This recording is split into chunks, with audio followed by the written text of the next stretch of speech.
PTI के रहनुमा शाह महमूद कुरैशी ने दुबई में सियासी मुलाकातों को नजरियात का जनाजा करार दिया है। इस्लामाबाद में मीडिया से बातचीत में शाह महमूद कुरैशी ने वज़ीर ख़जाना इसहाक डार को कड़ी तनकीद का निशाना भी बनाया।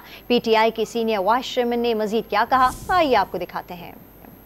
इस वक्त दुबई की बैठक का बड़ा चर्चा है। दुबई की बैठक क्या है? मेरी नज़र में शख्सियात का इज्तिमा है और नज़रियात का जनाजा है।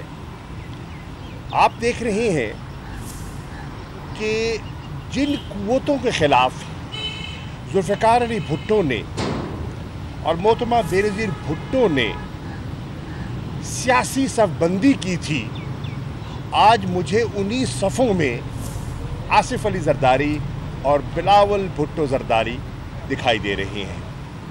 लगता है कि आज या कल में IMF का बोल बाला होने वाला है।